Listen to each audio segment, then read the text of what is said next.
Hello good people, salut les amis, bienvenue à la maison, là c'est nul, je recommence.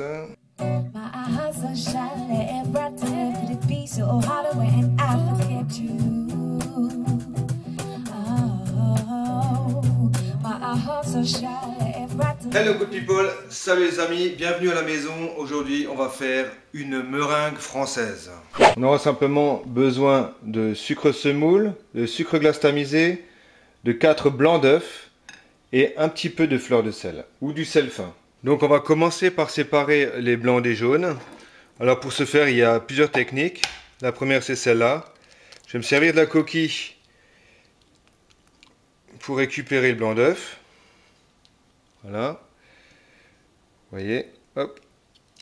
Là, je récupère le blanc d'œuf d'un côté et le jaune d'œuf de l'autre. Il ne faut surtout pas mettre de jaune d'œuf dans le blanc d'œuf. Si vous avez un peu de jaune d'œuf dans le blanc d'œuf, votre meringue elle va pas monter.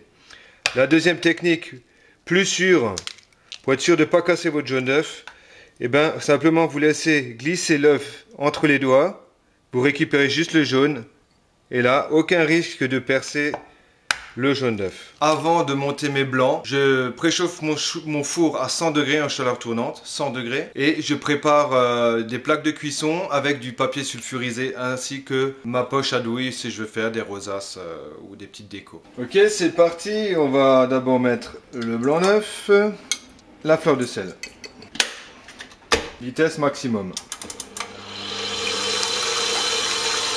Bon, je sais, je vais tordre le cou à un mythe. À quoi sert le sel dans la meringue? Eh ben, le sel, il ne sert pas à faire monter les blancs. Vous pouvez faire l'expérience. On monte des blancs sans sel. Ben, ils montent très bien. En fait, le sel va surtout servir à assaisonner la meringue. À enlever ce côté un petit peu écœurant du sucre, parce qu'il y a énormément de sucre dans la meringue.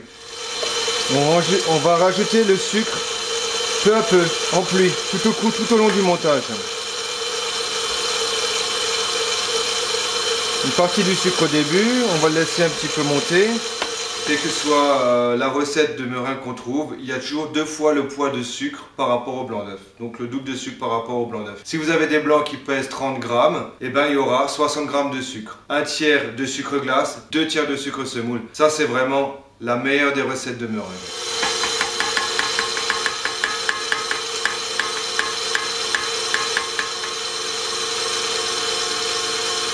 Beaucoup de choses à dire sur la meringue. Je trouve que par exemple la meringue chantilly, c'est une des plus grandes inventions gastronomiques de tous les temps. Comme l'œuf mayonnaise, on peut se régaler avec des choses très très simples. C'est un vrai régal, une bonne meringue avec des bons œufs. C'était vraiment un régal.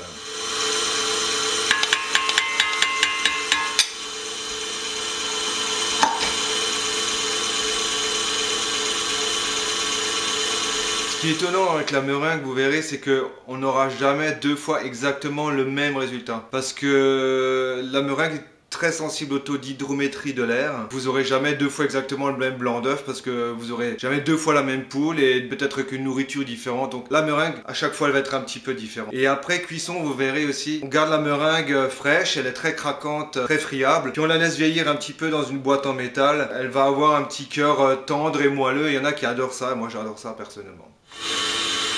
Donc voilà, on a maintenant une meringue bien ferme et onctueuse. Vous voyez, elle tient bien. Donc, on va sans attendre rajouter le sucre glace à la marise, s'il vous plaît. Donc le sucre glace à la marise et en une fois. Tac. En passant par le milieu, on incorpore le sucre glace.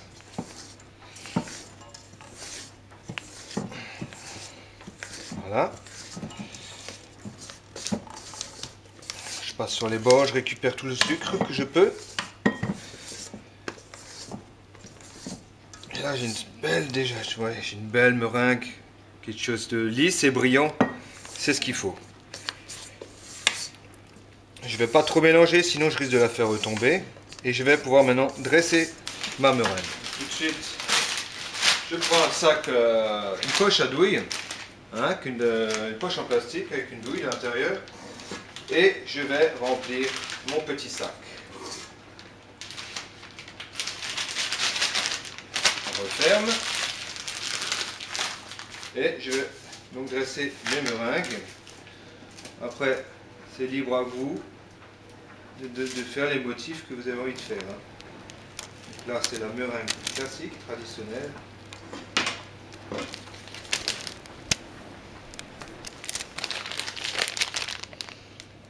Si j'ai pas de poche à douille, je peux m'amuser simplement avec une petite cuillère à déposer des petits tas. Il y a un petit aspect qui est sympa aussi. C'est à la portée de tout le monde. Moi je dis, si vous voulez commencer à faire de la pâtisserie, il faudrait peut-être commencer par une meringue. Parce que vraiment, voilà, simplicité. Quand mes meringues sont dressées, température de cuisson 100 degrés pendant environ 2 heures. En fait, ça va surtout dépendre de la taille de vos meringues. Si vous allez faire vraiment des grosses meringues, 2 heures, ça suffira pas. Il faudra compter 3 heures. Et pour cette taille de meringue, comme on a fait, 2 heures, ce sera largement suffisant. Mais je vais quand même contrôler en cours de cuisson. Alors, je vais tout cuire en même temps aussi, là, pas un problème. Et ce que je vais faire, c'est comme la meringue est remplie d'eau, je vais laisser une spatule en bois coincée dans la porte de mon four pour évacuer toute cette humidité. Si vous ne faites pas ça, vos meringues elles vont être loupées. En fait, le pourquoi du comment on met cette spatule en bois pour laisser la porte du four entrouverte, c'est parce que la meringue au début de cuisson, elle va lâcher énormément de vapeur, énormément d'humidité, et il faut que cette humidité sorte du four. Avec une porte fermée, l'humidité elle va rester, les meringues vont gonfler, ça va vous donner un truc bizarre, c'est pas ce qu'on veut, on veut des belles meringues, donc voilà la raison de la spatule. Petit intermède musical.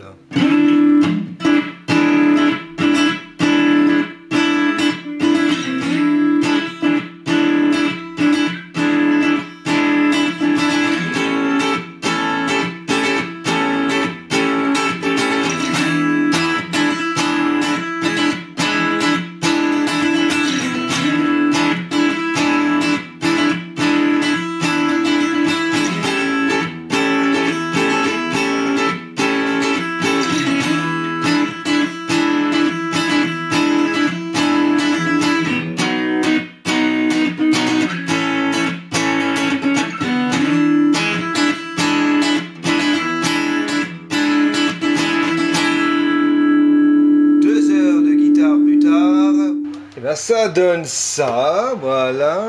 Regarde-moi ça si c'est pas joli, regarde. Regarde, tu vois ce que ça donne. 2 heures plus tard, c'est craquelé, il y a un petit peu de sirop, c'est un peu caramel, c'est magnifique. On peut les sortir. Alors il y a un truc qui est génial à la sortie du four, c'est le chant des meringues. Alors on écoute le chant des meringues, elles craquellent, il y a une petite musique assez sympathique. Voilà, l'épisode des meringues c'est terminé. Il ne me reste plus qu'à vous donner envie de faire vous aussi ceci.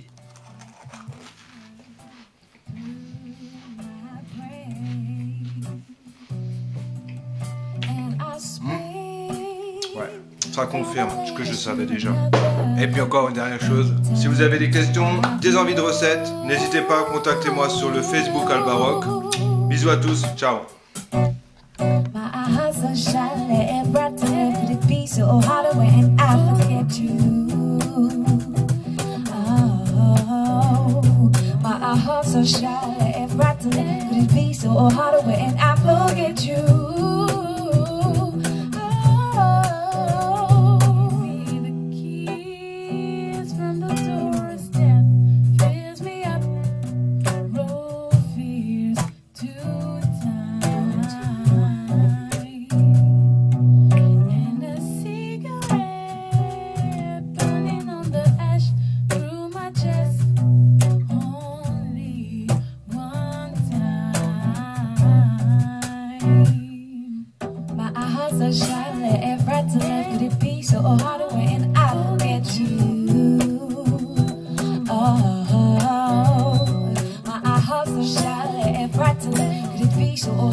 Hard